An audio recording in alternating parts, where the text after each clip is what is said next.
Who is the best route runner in the NFL? Who's got the best hands? What about yards after catch? We're ranking wide receivers by traits today on the Locked On NFL Scouting Podcast.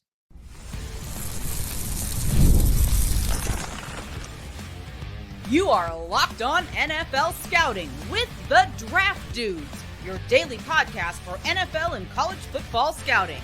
Part of the Locked On Podcast Network, your team every day.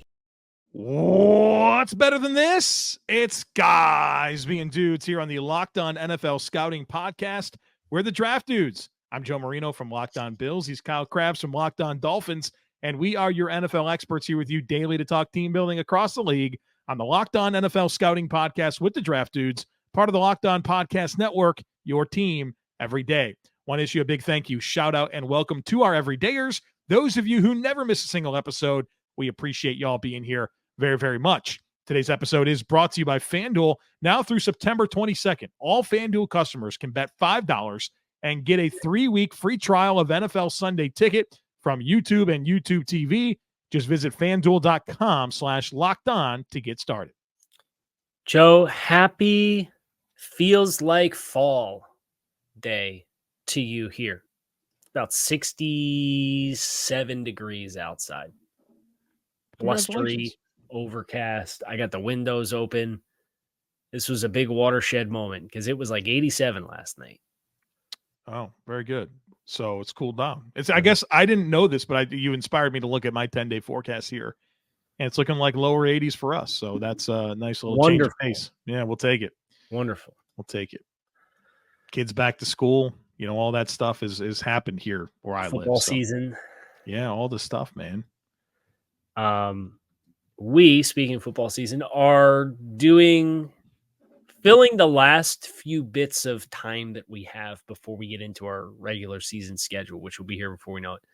By doing some fun exercises, some thought exercises that includes what we're doing today, which is the sequel to the Dan Orlovsky inspired quarterback traits metrics, or matrix, I guess, not metrics, where we rank across a number of traits at the position, our top 10 players in the league at said things.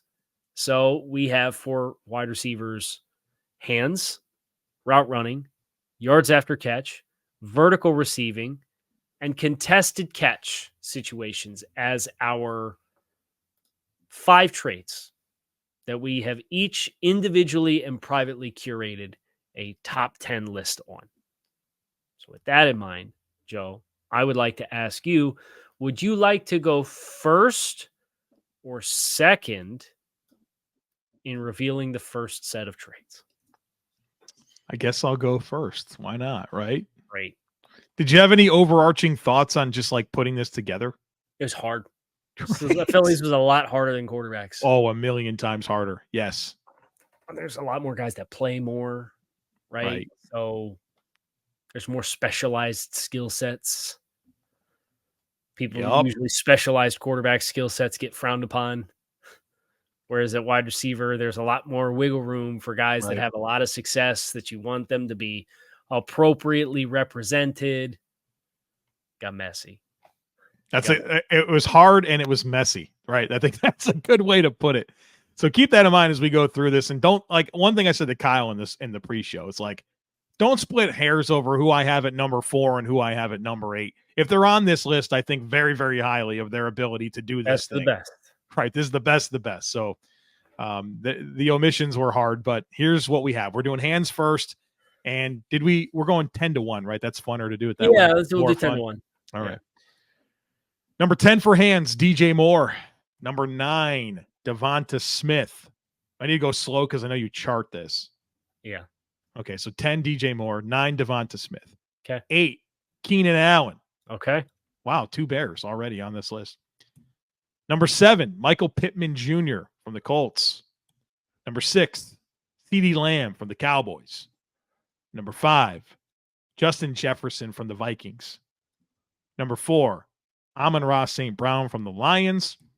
Number 3, Tyler Lockett from the Seattle Seahawks, who Kyle's had to go over. He didn't have that one queued up to write down. Nope. Terry McLaurin, number 2. And number 1 is DeAndre Hopkins of the Titans. Okay. So this is fun. I'll just read my 10-1 and then we'll react from there. All right.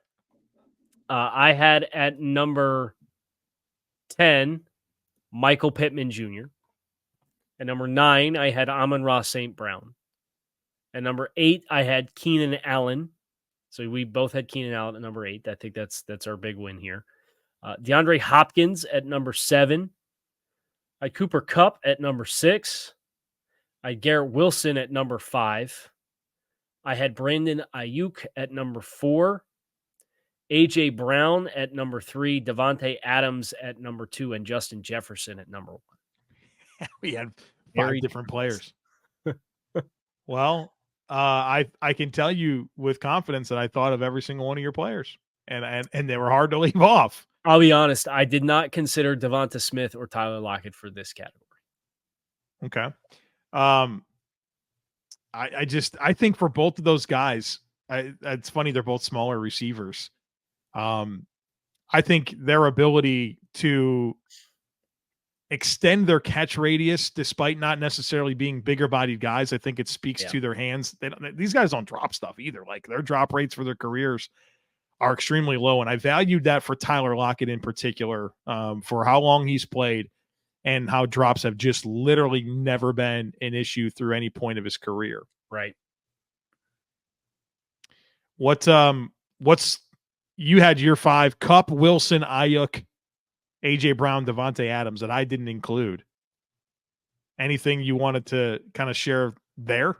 Yeah, Garrett Wilson, I thought, I was surprised you didn't have Garrett Wilson on, because that was one of the first names that came to my mind when I thought about hands. You mentioned catch radius, not the biggest guy, but like, you put it in his general vicinity. I think a guy with lesser hands would not have been able to forge the respect that Garrett Wilson has been able to forge in spite of who he's playing with and what his environment's been. His production's been good. And I think he's a very dynamic player if you put the ball in his general vicinity. And I know he's got, like, I don't remember who the comparison was against, but it was like Garrett Wilson career targets inside the 5-yard line. And he's had like single digits. Like, he just doesn't get those looks. They don't get down there very often. So right. But that's the thing too, where when you get down there, throw it to that guy, because the space is hard to come by. He runs good routes. I'm not going to spoil whether or not he made my top 10 route running list or not, but when it's so hard in real estate to find space, and you have a guy that can be so reliable regardless of where you put the ball, that was a player I definitely want to make sure to prioritize and got on. This is funny because Garrett Wilson's actually a Draft Dudes alumni. And yes, I remember, I think it was one off after we got done talking to him. I was like, man, I said to him, man, you make some of the craziest catches I've ever seen. And then we kind of like laughed about it. And then I left him off my list. On your list. So, you know what I mean? So a lot of good candidates. I don't take exception with anybody that you had. I only had 10 spots though.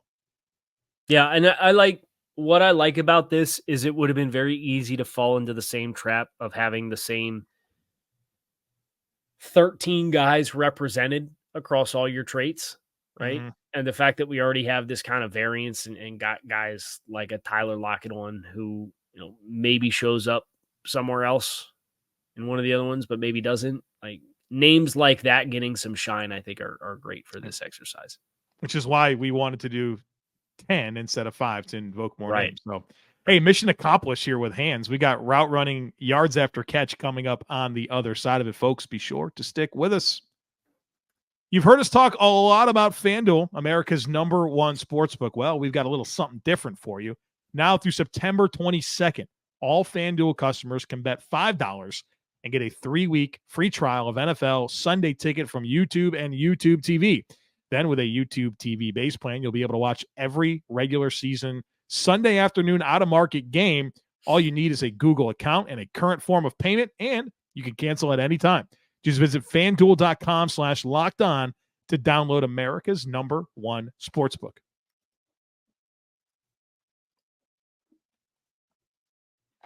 All right. Guess that means I have to go first now with route running. Yeah. My top 10 route runners in the NFL. Garrett Wilson does make the list at number 10. Tyreek Hill makes the list at number 9. DeAndre Hopkins at number 8. Amari Cooper at number 7. Terry McLaurin at number 6. Amon-Ra St. Brown at number 5. Calvin Ridley at number 4.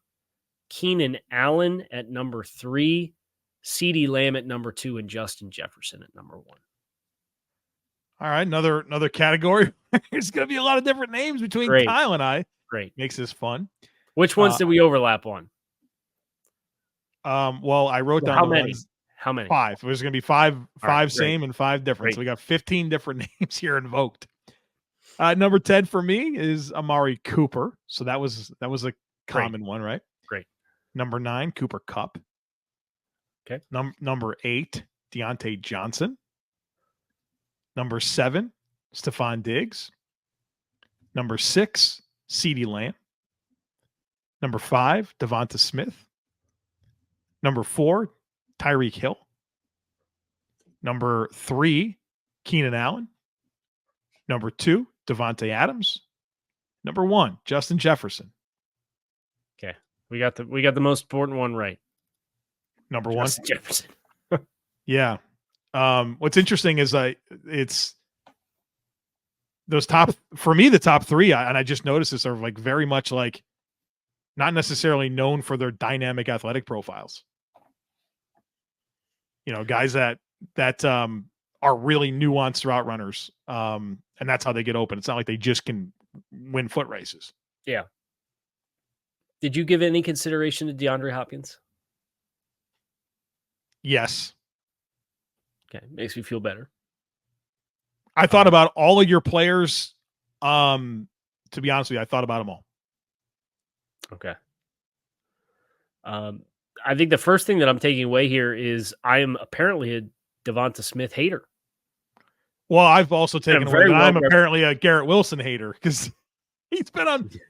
I've had Garrett Wilson off of my first 2 categories. You've had him on, and I've had Devonta Smith on mine, and you haven't had him on yours. Correct. So that's our big discrepancy to this point. Do you think anybody would be surprised that Tyreek Hill was a consensus name?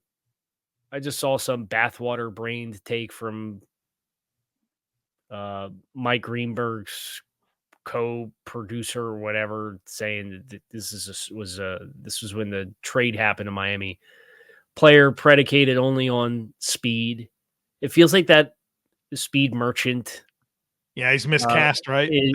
That generalization is not accurate at all, but he gets it a lot. So do you think, what percentage of people do you think might be surprised that Tyreek Hill was one of the 5 consensus guys that we had it? I think this is a classic ball knowers know. I think where you can really validate Tyreek Hill's route running is in restricted areas of the field in the red zone, right? That's where I feel like some of his most dynamic plays have come, where it's within the 5-yard line and he's got to create space for himself to present an available target. And he does it over and over again. And that's a nightmare matchup for people. And of course he's got the speed card that's always available to him, but I think it's how he controls that speed that really matters. And there's not a whole, I wouldn't say there's not a whole lot. There's literally no correlation in the NFL between the fastest 40-yard times and success, right? Catching the football, right? You give me the list of the 10 fastest 40s in the history of the NFL Combine. I'm not going to give you a very productive list of NFL receivers. I think I'm getting somewhere that validates Tyreek Hill, who's, do we even have a 40 time on him? I promise you it's unbelievably good, right? Right. And in his production, it's hard to be a good route runner when you're that fast, which I think validates why Tyreek Hill was top 5 for me in this category. I'm trying to think about the rest of the list. The thing I would say with Tyreek that allows him so much control, having seen him and like stood next to him and spoken to him at training camp, was his build is so unique. Yeah. Like he's built like a miniature edge rusher. with where his body mass distribution is. And a lot of the guys on this list are leaner guys, right? There's wide receiver in general. You're not perceived to kind of have that muscle mass that has the broad shoulders and the big quads. And he looks like an edge rusher that just happens to be 5'9", but he does it. And he's kind of cut some weight. And you talking about the change of direction element that he has, I think that's something that is aided by this very unique build for a wide receiver and just how twitched up he is as a result. One of the interesting things about Tyreek Hill, and this is sort of off topic, but it's the jersey that he wears, man. Like, what are we doing here with like he doesn't have like the elastic around the bottom. Does the baggy sleeves? Yeah. Let's be able to move his shoulders, I guess. It's interesting, man. But that also, like, he's already got a unique build, but then on top of that jersey, it's like, bro, what do we got going on here, man? And then he takes the fine for not wearing socks every week. What is that amount? That's not nothing, right? Let me see if I can find it. I know the guy's making a lot of money. I get it, but it's still a high price to pay because you're not going to wear the right socks. $7,000 a week to not wear socks. So that's 70,000 across 10 games. 80. Yeah. No, yeah, 70. What was I thinking? 49. So it's six figures in socks. Yeah. Just to not wear the socks you're supposed to wear. Okay, shall we do yards after catch? Yeah, let's do this. This one might have been the easiest one for me to put together. The 10th spot was hard. I really nitpicked the top of my group though, so that's why it was hard. I still made it harder on myself than I need to. Go ahead. All right, the Joe Marino specials are the last two. DK Metcalf at number 10, Darius Slayton at number 9, Jerry Jeudy at number 8. At number 7 is DJ Moore. At number 6 is AJ Brown. At number 5 is Jamar Chase. Hold on. Moore, Brown, Chase. Go ahead. Chase is 5. Number 4 is Amon-Ra St. Brown. Number 3 is Jaylen Waddle. Number 2 is Tyreek Hill. And number 1 is Deebo Samuel. All right. The good news is we overlapped on 7 out of 10 on this bad boy here. I'm sure and my prediction before you give them, I bet you the 3 that were different on are the first 3 that I gave you. That's correct. Yeah. And Darius Slayton was the second one. Yeah. Okay. I had DJ Moore at 10, Brandon Aiyuk at number 9, Amon-Ra St. Brown at number 8, Jaylen Waddle at number 7, Puka Nacua at number 6, AJ Brown at number 5, Jamar Chase at number 4. I had CeeDee Lamb at number 3. I believe he led the league in yak last year, so I had to put him on my list. Deebo Samuel at number 2 and Tyreek Hill at number 1. I feel like I need to justify Darius Slayton because that feels like the oddball, right? No, I put him on there for a reason. I knew this moment was going to happen. I knew what I was doing here. I think the last 2 years of his career in that Giants offense has unlocked a lot of yards after catch ability. I think he's been like in the top 3 in yards after catch per reception each of the last 2 seasons, over 6 yards per reception on average. And I know that there's like that passing offense hasn't been like high powered and much volume to it. But I think what he's been able to do within that structure has been impressive to me. And so I wanted to sneak him on my list. I think what's striking about this list is you consider the names, and we just got done talking about Tyreek's build, but then Deebo with an even more unique build than Tyreek. Yeah. Jamar Chase, AJ Brown, DK Metcalf, Brandon Aiyuk, Puka Nacua.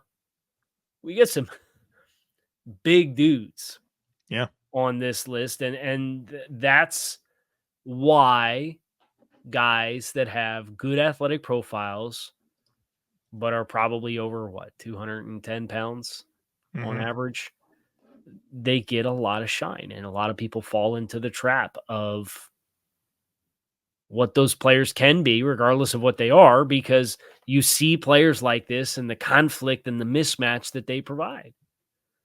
And there's other big receivers that we're going to get to. I didn't put Michael Pittman on this group. There's another player we haven't gotten to yet who's going to be on my contested catch group.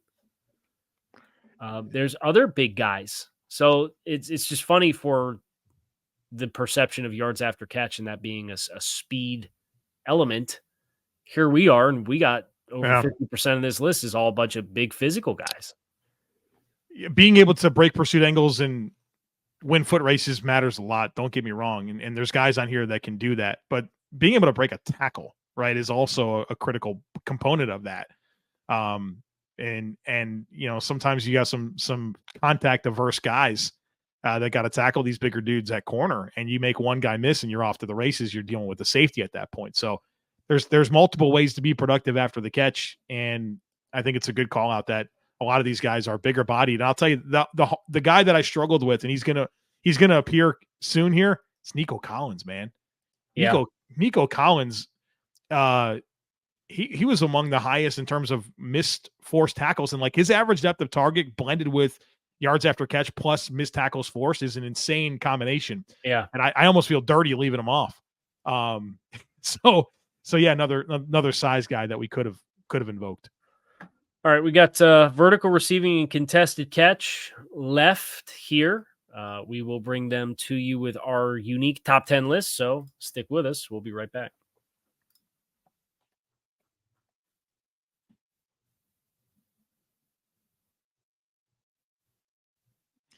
So there's a right answer on this one. I think the next two, if we don't have the same guy number one, this could be our last episode, Kyle. This could be it. We'll find out.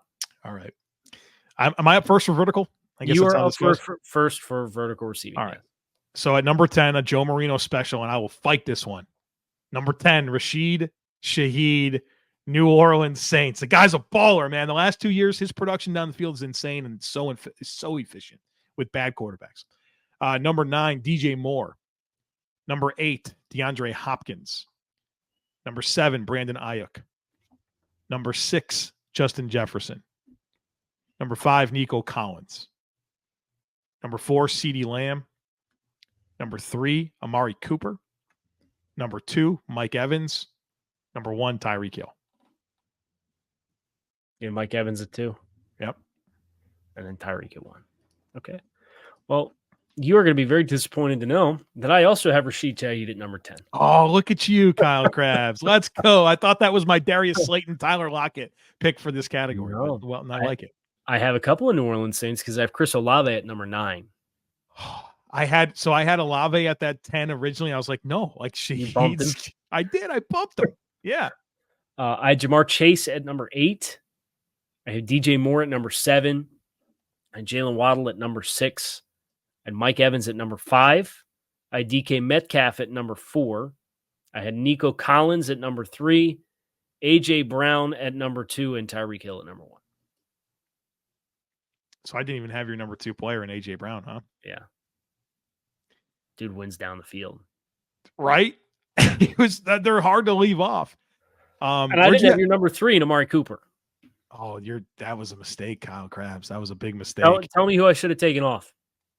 Olave. I love Olave, but his percentages down the field are bad. Okay. I want him to be better. Why are they bad, though? I don't know why. I hear you. Why are Rashid Shaheed so good? It's good. That's a good counterpoint. I don't know that I have an answer. That was why I really struggled with it, man. Amari Cooper, a ton. Like his target percentage down the field, his efficiency down the field with bad quarterbacks has been really impressive too. Well, at least last year with the Browns. Where'd you have Mike Evans? Number 5. Okay, you had him high as well. Yes. Yeah, that was honestly the first name I wrote down, and I put it right in the middle, and I'm like, I want to see who I like higher and who I like lower than this. I did that a few times with guys. I'm surprised you had Nuke on at this stage. I have to. Why? Because he caught the Hail Murray? No, Kyle Krabs, that was one good catch. It was a great catch. It's a good catch. Between in their prime together, Trey White, Micah Hyde, Jordan Poyer. He goes up and catches that ball. Who are you asking about? Hopkins? Yeah, Hopkins making the list. Well, his efficiency numbers aren't very good because Will Levis was just literally his Careful. entire was YOLO ball to DeAndre Hopkins. But I feel like throughout his career, he's been very consistent in that capacity. Yeah. So it was a legacy vote. It was, yeah, I think that's fair. And I think that's been true for a couple of guys that I have on here. Jamar Chase was one that I wanted to make sure I got on. He gets the perception for the chemistry throws, but a lot of those chemistry throws happen 20 plus yards down the field, right? And maybe some of his are more not straight goes and more in-breaking routes and digs, but with what he can do over the middle of the field and the confidence that he has tracking the ball and the speed that he has and the size to stack guys on the perimeter, I want to make sure I give a little love for Jamar Chase and get him on that list in the top 10. How about DJ Moore is a player I wanted to shout out here because, like, another guy that's just had just random quarterbacks, man. Yeah. And that guy produces. And a consensus guy for both of us. I haven't said him. You had 7. You had him 9. The funny thing about DJ is, you remember what the narrative was of DJ coming out of Maryland? Just a gadget player. Yeah, because they had 0 quarterbacks at Maryland. They were down to their third stringer, like in week 2. In the first game. Yeah. I was like, how do we manufacture touches for this guy? Just right. Well, that's why. Yeah, they just got to give him the ball. And he wound up being the only Big Ten receiver with 1,000 yards that year. 1,000 yards that year. It's a talking point I'll never forget. Yeah. He's a great player. We'll do contested catch and finish here. I am a little worried that you said there was a definitive right answer here, because I thought there were like legitimately 3 right answers for contested catch. I thought you could have had 3 guys and I would have been like, yeah, I could see it. Well, you're going first, so I'll know first if right. Consensus DeAndre Hopkins is number 10. I have Mike Evans at number 9. I have Puka Nacua at number 8. I have Michael Pittman at number 7. T. Higgins at number 6. Davante Adams at number 5. Brandon Aiyuk at number 4. Justin Jefferson at number 3. A.J. Brown at number 2. And Jamar Chase at number 1. Whew. Okay. I can tell you that we're really different on this one. And if I don't take exception with your list. My list is my list. Did you use a stat to qualify your list? Was that like part of your vetting process for contested? I certainly looked up, contested catch rates. I tried not to, because I feel like that is such a variance stat year to year. Mm-hmm. Like there could be some common consistency with it, but like a guy might rank 30th in it one year and then be 2nd and then be 15th and then be 2nd again, right? Like, so I was a little bit more eyeball with this one than some of my other ones. Which I think is interesting, because I definitely was mindful of that, but I valued a sample size. And as I'm looking at my list, every single one of my players -1 is a handsomely paid extended receiver, potentially on their 2nd or like their 3rd contract for some of these guys. Okay. So that's going to be the fundamental difference between my list and your list. 10, DJ Moore. Okay. 9, Michael Pittman Jr. Okay. Oh, this guy. 8, Jamar Chase. I forgot that he's not extended, so that stat doesn't actually work. 7 is Cortland Sutton. 6 is Terry McLaurin. 5 is A.J. Brown. 4 is Chris Godwin. 3 is Amari Cooper. 2 is Drake London. And 1 is Mike Evans. We're all over the place, Kyle Krabs. You know, I'm kicking myself for. I had Chris Godwin on and bumped him off. Well, it doesn't. I mean, there's nothing wrong with that. No, you had a player on your list, and I'm like, oh God, I can't believe I didn't include him.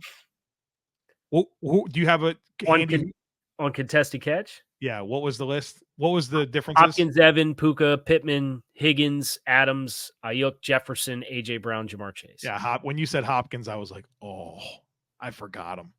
And that was a legacy vote for me. But the reason he made the list is he could still do that, right? Right. I watched him moss Xavier Howard on Monday Night Football, and I said, dude. Oh, you have a Hopkins moment too, huh? Yeah, not. But what is he doing? Touching his head. What's on his head, Kyle? You got something up there, right? Got something up there, man. A little bit. Bring it home. Right.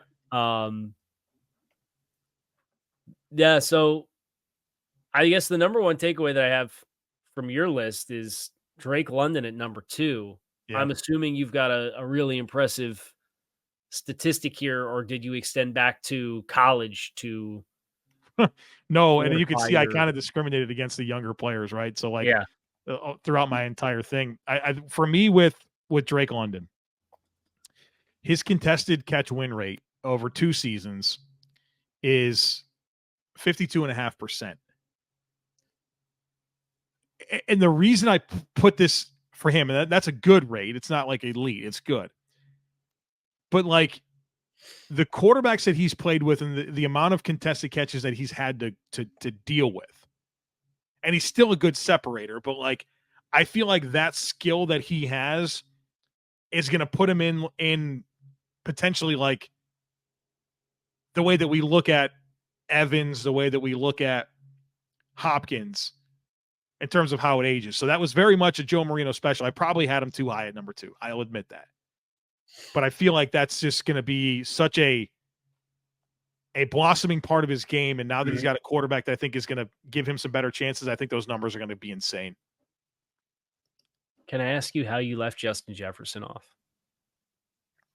I shouldn't have. I shouldn't have. Spectacular catch reel like nobody else. Yeah, I shouldn't have. I shouldn't have. There's no explanation for that. Are you just upset about the regular season game from 2 years ago? Was you subliminally or whatever that was? That was the most insane catch I've ever seen in my life. This is an outrageous throw. No business being completed. Oh, he left. All right. Well, that's going to do it for us here today on Locked On NFL Scouting. Joe left in a fit of rage, so I'm going to bring it home. Kyle Krabs, Joe Marino. No, Joe, don't come back. Don't come back. And he left in a fit of rage. No, people are going to say I think I did that on purpose. I talk about that Vikings game all the time. That is going to do it for us here today on this episode of Locked On NFL Scouting. Kyle Krabs, Joe Marino. You can find us on YouTube, wherever you list your favorite podcasts. Make it a great rest of your day. Hope Joe comes back and joins us again tomorrow. Come on back and find out.